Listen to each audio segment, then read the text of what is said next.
Let's talk about the rest of the Houston Rockets. The young brigade. There's a lot here. Amen. Jalen. Alperen. Whitmore. Reed Sheppard. And of course, David Roddy. Michael Bolton. Thanks, Josh. It's Michael Bolton here, and it's time for another episode of the Locked On Fantasy Basketball Podcast. Let's get to it. Let's get to it, indeed. You are Locked On Fantasy, your daily NBA fantasy podcast. Part of the Locked On Podcast Network, your team every day. Hello and welcome to the Locked On Fantasy Basketball Podcast, brought to you by Basketball Monster. My name is Josh Lloyd, and I just had a nice cool glass of turnip juice. I'm also the lead fantasy analyst at basketballmonster.com, and thank you for making Locked On Fantasy Basketball your first listen every day. You're a double banger, and we're free on all platforms. Live draft show, NBA draft, 25th of June, 8 p.m. Wednesday. Join me here on YouTube, and we'll go through all the picks together, holding hands and being just positive legends. We're talking Houston Rockets. We talked about them in the earlier show. We talked about Freddie, Dylan, Big Steve Adams, and now we talk about the young guys on this team, which is where a lot more of this excitement is. And look, the Rockets are jam-packed with talent. They need to start making some decisions about how they want to not necessarily run their team or how they want to, if they need to consolidate, but more just where are the priorities? Who are the guys that they want to be the focal points? And let's start with the guy that was the best fantasy player on this team this season, and that is the delicate dancer himself, Alperen Sengun. Now, Sengun is one of those guys where he has detractors for certain deficiencies in his game.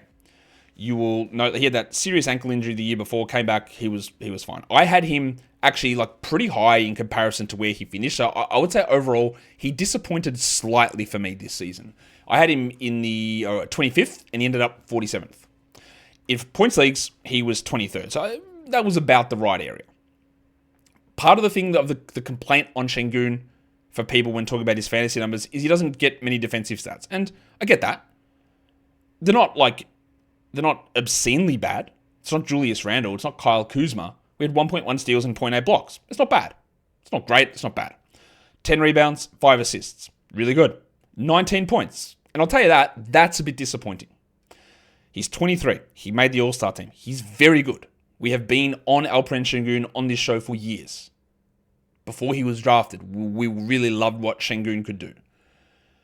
What I was a bit annoyed at from him this season, and where I'm a little bit worried about this, and in the past this has been a concern with coaches benching him in fourth quarters, defensive concerns, whatever it is.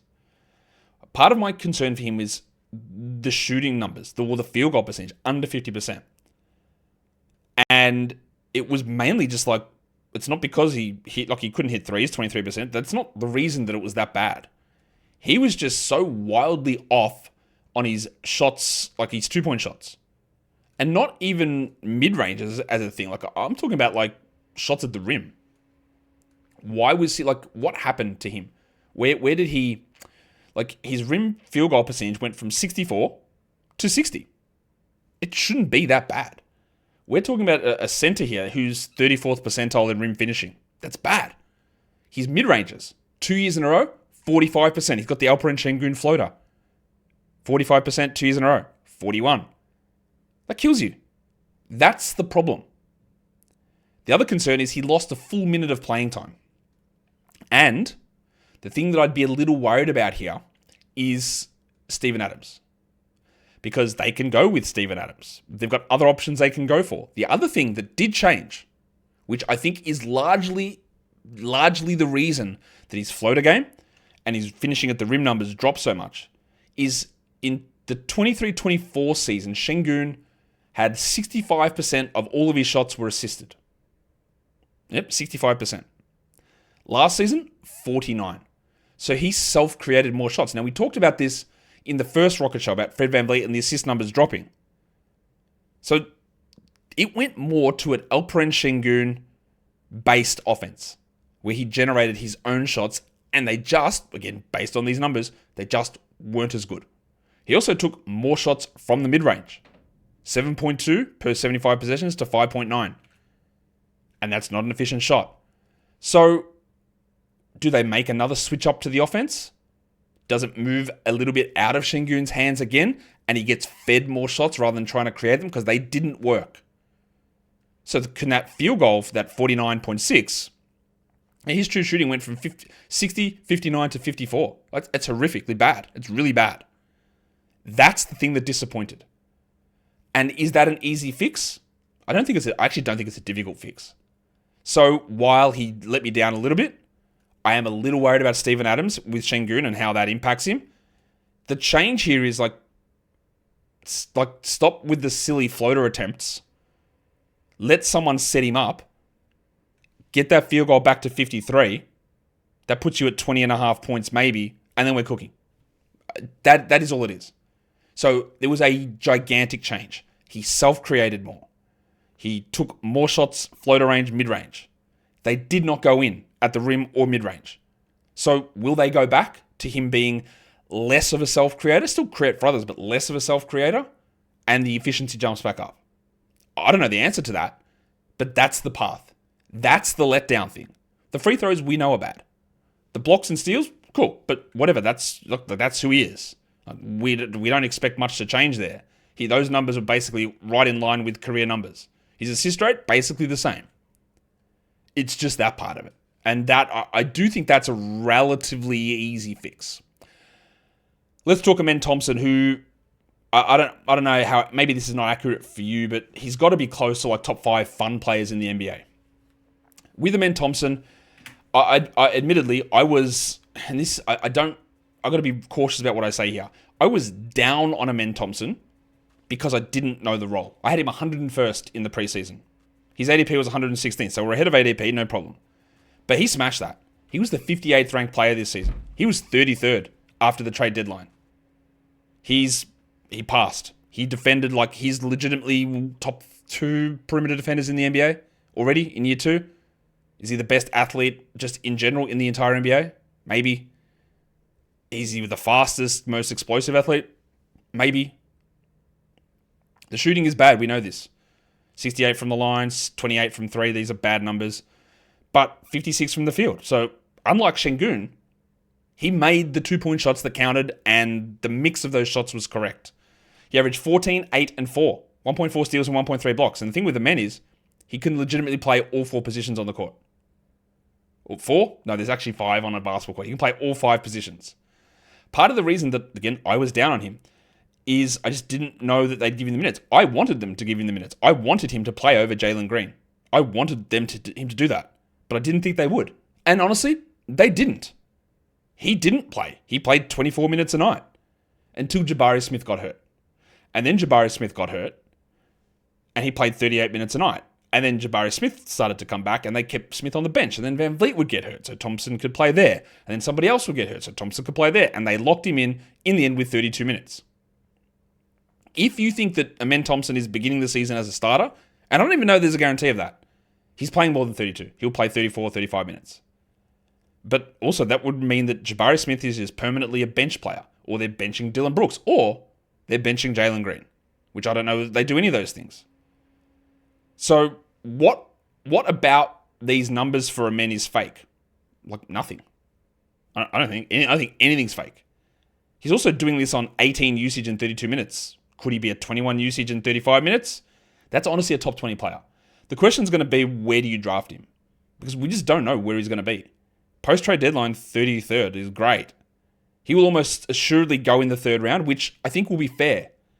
But like we've said in a lot of these shows, the value of Amen Thompson was you drafted him at 120 and he ended up here. If you draft him at 35 and he ends up at 35, it's fine. It's not a loss, but it's no value win. So while we love Amen, and we do think he can be great, is there value in that? And look, let me put the other part of this discussion out there. It's not crazy that he's a top 10 player. Probably not in year 3, but maybe year 4. He could easily be a top 10 player. Get him to 18, 9, and 5, 1.7 steals, 1.6 blocks, 56% shooting. What if he has a 31% shooting season from 3 and gets to 75 from the line? It's a top 10 player. It's an easy top 10 player. I don't think it's going to happen. So while I can say that you can draft him at 35 and he ends up 35th and it's not a loss, it's fine, it's good, there is actually upside from that. it's all about, like, we want to see what the Rockets do. How do they consolidate? Do they move off of guys? Do they get back into a Kevin Durant type of a scenario where Durant is there and then 3 other guys are gone, so it's Durant next to Amen Thompson? Maybe. He is, without question, one of the best fantasy players in the NBA, one of the best defensive players in the NBA, and there's just a couple little tweaks to push it there. I don't know that it happens this season, but I'm not going to rule that out. I think there is a chance of it. So while at the start of the season he just wasn't playing enough, and we were right, or I was right early to be skeptical of where the value would be, they just found the minutes for him. Injury opened it up, and he never let it go. Today's episode is brought to you by Car Gurus. Shopping for a car should be exciting, should be fun, but there's confusing prices, there's hidden fees. It can all feel a bit overwhelming. That is why Car Gurus is a site that you are going to love. They help you cut through the noise and show you the best deals with full confidence. With over 4 million listings, Car Gurus has more new and used cars than any online marketplace in the US. They verify dealers, provide real price analysis, and give you the tools and the data that you need to make the right choice without second guessing yourself. They've got in-depth vehicle details to give you the peace of mind before you step onto any lot. And the best feature there is the price drop alert, so you know exactly when the perfect car is available for your budget. Buy or sell your next car today with Car Gurus at cargurus.com. Go to cargurus.com to make sure your big deal is the best deal. That is cargurus.com. cargurus.com. All right, let's go on to the next player. There are quite a number of interesting guys here. The next one is Jalen Green, someone who is just a continually frustrating player. We are heading into, year 5 now? No, year 4 of Jalen Green? Yeah, because he got the extension last offseason. He's 23, 27 usage for Jalen, 33 minutes. He played every game. He was the 81st ranked player for category leagues. 68th in 9-cat totals on Yahoo. He was 76th in points leagues. He averaged 21 points a game with 3 threes. He's also probably the player with some of the more insane fan base online that just has one of the weirdest opinions of who he is as a player. I will start with some positives on Jalen Green. I thought that he improved this season. Having that level of offensive load, 86th percentile in the NBA, on ball 91st percentile, is a big load to shoulder on as a 23-year-old on a team that's the 2 seed. That is all very true. Averaging 20 points per game is something. It's something. Right? All that is true. He had been in the past the king of inconsistency. This season, it was a little different. Instead of having 3 good games, 7 bad ones, he would have 4 good games, 1 bad one. 5 bad games, 5 good games, 2 bad ones. He would bounce back a lot quicker. And that's easier to deal with in fantasy versus, hey, can we ever hit the 3-week hot streak that Jalen Green's good and then ignore the other 22 weeks? That wasn't the case this season. He averaged 21, 4.5, and 3.5. But the problem here, especially from a fantasy point of view, but we can translate it to real life, is what does bro do? 21 points a game is fine. But 21 points a game is just 21 points a game. It's not a number where you go, that is elite, you are carrying. Somebody in the NBA on a team is going to score 20 points a game. Usually multiple players. It can be done. You get enough shots, you'll do it. But will he ever be a 27 point per game guy? Will he ever defend? Will he ever shoot threes at a good enough clip? 35% is not good enough. It's okay. It's not good enough. Will he ever be a passer? Not really. Like, the passing numbers are okay, but they're not great. Will he ever be able to be, like, Anthony Edwards is a shooting guard, but he's a lead guard. He's a primary initiator. He's a 30 usage guy averaging 27 points or whatever he's doing, while adding in good defense. Devin Booker, 7 assists, high scoring. Jalen Green scores at a level that's fine, but not near that number, and then he doesn't do anything else. He is still inconsistent. Again, this was his best season pretty comfortably. And there is a value in someone shooting as much as he does from 3 and taking those shots. But there are arguments to be made that you get somebody else in that role, Reed Sheppard, more shots back to Van Vliet, Sengun takes a few more shots, Jabari is more involved offensively, and the team doesn't really miss a beat. Because again, you might say no one will score 21 points a game in that role. That's okay. That is true. But You got to do something else, because give someone shots in the NBA, they will score. They will score 20 points. It'll just happen. So, I don't know. We're at a real crossroads with Jalen Green to me. I don't think he's ever going to be a star. I don't think he's ever going to be an all-star. He's turning into one of those fungible shooting guard types. And he's better than some of those guys.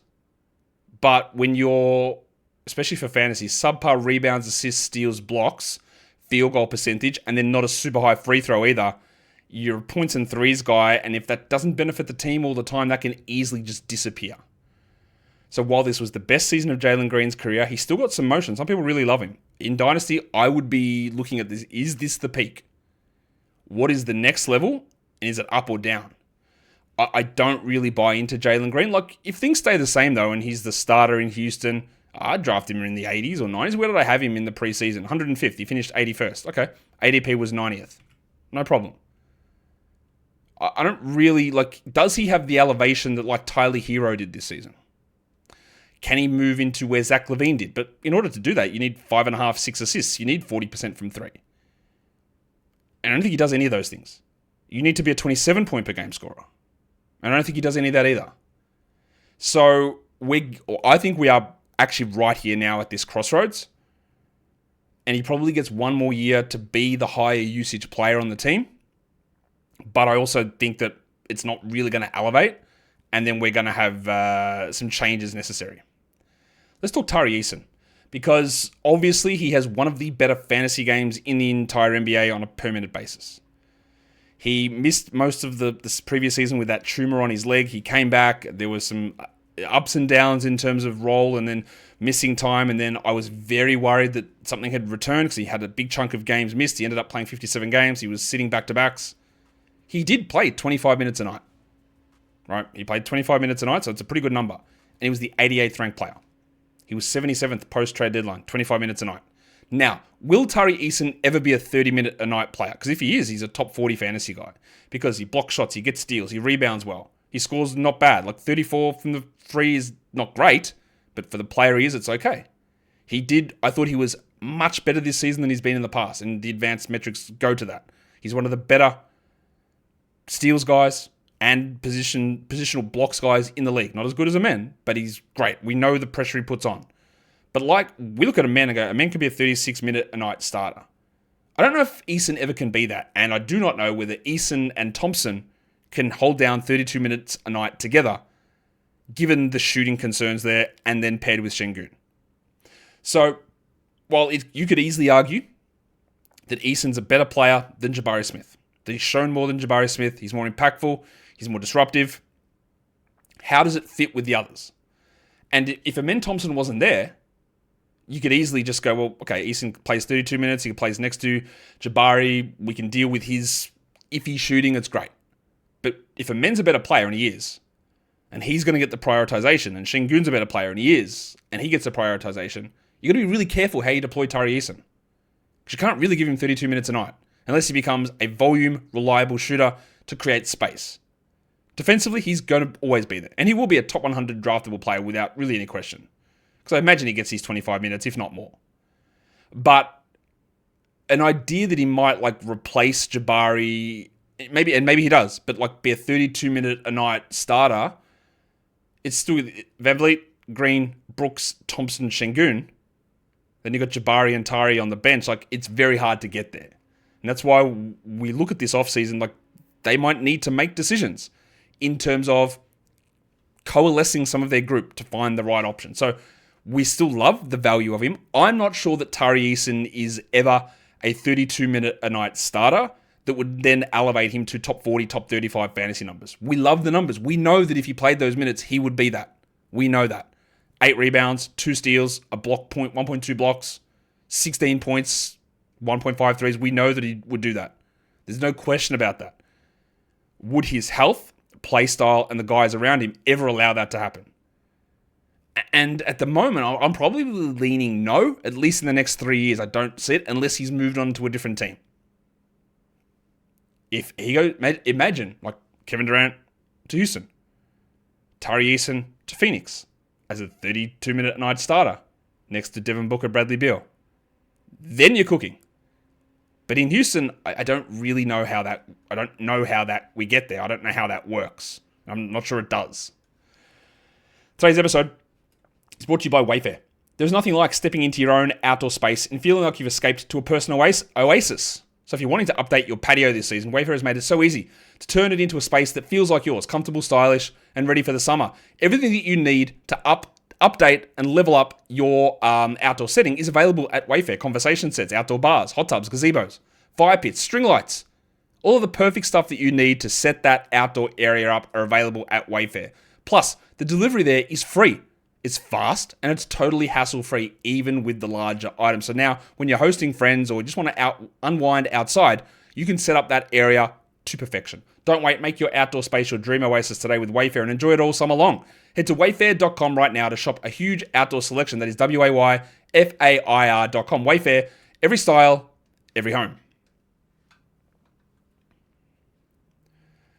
Okay, we're talking Houston Rockets, we're talking under 25s on this team, and that will bring us to the number 3 overall pick.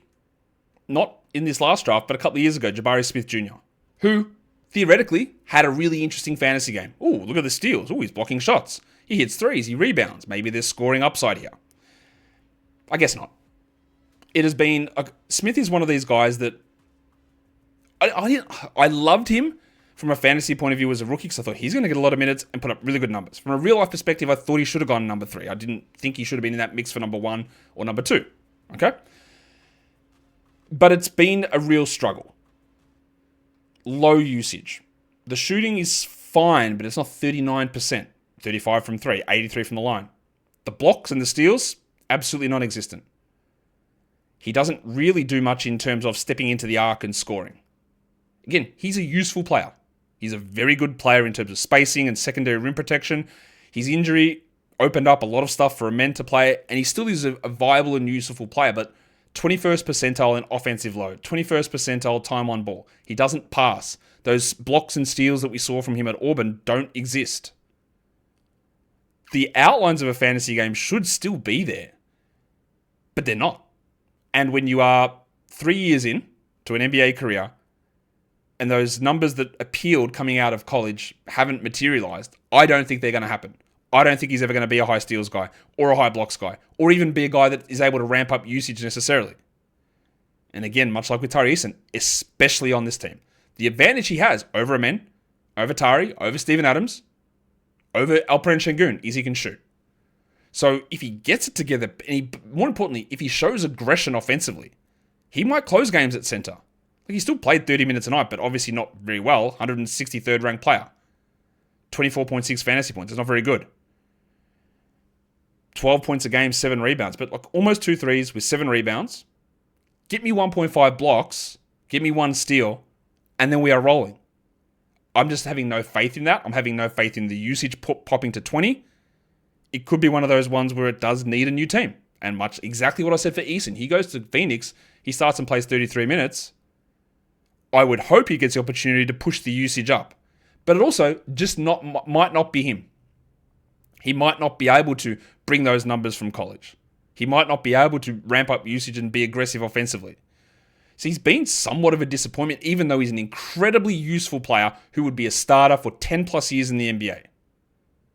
He's transitioned into his Harrison Barnes phase very early in his career, and that's a really useful player. But for our perspective, there's no pop, there's no boost, there's no bump, there's no nothing. Even though we thought it all could be there. And it's all been relatively discouraging, I think, so far. Let's talk Reed Sheppard, because he was the 3rd overall pick. He was drafted in some leagues like insanely. He was ranked on ESPN inside the top 100 before the season. That was very clearly crazy. I was actually wrong on him as well. I had him 186th. Right? Very much wrong on that. He played just 13 minutes a game in 52 games. He averaged 4 points. 4. All right. He didn't play. Amen Thompson was the backup point guard. Aaron Holiday was the backup point guard. We just didn't see Reed out there. And while it can be easy to say, well, Fred VanVleet's got this team option, they'll decline it, and Reed will just start, I don't think that's going to happen. I think that if it did happen, he would be actually pretty okay. I think that Reed is a little bit of a distressed asset from a fantasy point of view. I don't know how buy low it can be in terms of dynasty, because I imagine that his manager is still holding on given how high they would have selected him. But there is still, I think that it's probably going to take 2 years, but there is still something there. And if you look at what he did, he only played 3 G League games. He averaged 31 points. He hit 5 threes a game at 41%. He averaged 2.7 steals and a block with 8.3 assists, which honestly is just unbelievably elite. And it's basically what he did at Kentucky. High steals, high blocks, high threes, high assists. That's everything that he did. I think it's going to come. We saw a couple of starts that he had this season in some meaningless games, but he started and went, oh, okay, that's good. But it's all about pecking order. A year in the system, does he step up and become a 22-minute-a-night player immediately? I think yes. I think he will be, like we talked about Tari and Jabari being the 6th and 7th man, and Steven Adams is 8th. I think Reed is like in that mix as the 9th guy this upcoming season. I'm relatively confident in that. What I saw, G League numbers, what I saw in the starts that he had was enough for me to think that he will get that opportunity. Maybe he doesn't. He probably won't be draftable. But we don't, like, as bad as it was, and predictably, he was never going to be useful this season. I think we get a big change. I don't really know where to go with Cam Whitmore, though. Big slider in the draft. Lots of whatever rumors about him. High volume scorer with high steal numbers coming out of college, but very limited in other areas. Invisible in the passing area. And he's come into the NBA and he does the thing where the highlights really pop. Wow, Cam Whitmore went crazy. Look at the scoring. And there's nothing else. He averaged 9 points in his 16 minutes, which is actually a lot. 24 usage. He hit 36 from 3. That's fine. That's pretty good. But what is he? Is he a player that needs to be on a bad team, just given usage and allowed to score? He's very clearly worse than Jabari Smith and worse than Tari Eason at this point. Very clearly. He's still only 21. He's incredibly young. His steal rate and the deflections, they're not as good as you want them to be, but they're okay. But the worry with him is just a complete lack of vision. And the shooting it's not that efficient. He's not that good at it. And he thrives off usage. Like, he's got to be able to pass. He's got to be able to defend a bit better. And he can't. So, while we looked at him sliding, oh, that's ridiculous, why would he slide? At the moment, he's done nothing to suggest he should have gone higher. There are some flashes from Whitmore, for sure. Absolutely, there are some flashes. But it's feeling one-on-one. People love this guy, man, he'd cook you one-on-one. That's great, but basketball's 5-on-5, man, so like that doesn't actually matter. And Whitmore might cook most NBA players one-on-one. True. Doesn't matter. Because if you can't do the other things, then you're not going to play. And nothing to suggest to me that Whitmore's going to be in line for a bigger role. Let's talk Infali Dante, who, a two-way guy, we didn't really see much. He's like 4th-string center. I actually think he can develop into a backup center in a few years. He's 24. He averaged 6 and 5 in his 13 minutes a game, but he only played 4 games. Remember, Landale might be gone, and maybe Dante moves off the two-way onto a full-time contract. I actually do think there is something with him. Blocks, 1.3 blocks in 13 minutes is insane. 5 rebounds is really good. 77 from the field. He's unbelievable. He hit his free throws. I don't really buy all of this, but I do think that he's a little bit of a hidden gem. That, I don't think he's ever going to be a starter, but as an 18-minute reliable backup, I think we can get it. I think he can get there. And now, the NBA's worst player, David Roddy. Did you know that he played for Houston? Memphis, I think Philadelphia, Atlanta, and now in Houston. He had 16 usage. He played 12 minutes. He had 5 points. Shot 31% from 3. Honestly, he's not very good. He's on a 2-way deal for the Rockets. I'm done. I thought it was a bad pick when it was made. He's gotten worse. The usage is at least calmed down a little bit. I don't really see any use in David Roddy. And that is the end of the Houston Rockets. Well, they still exist, but it's the end of my show on the Houston Rockets. So it is a team that's jam-packed, obviously, with players and prospects and value that might occur. But like, it's finding, where does a men fit? Where does Jabari fit? Where does Tari fit? Where does Reed fit? Where does Whitmore fit? You need to watch anytime you see a trade occur with the Rockets to see what happens. who goes where and what consolidates. Guys, we are done here. Thank you so much for listening, everyone. See ya.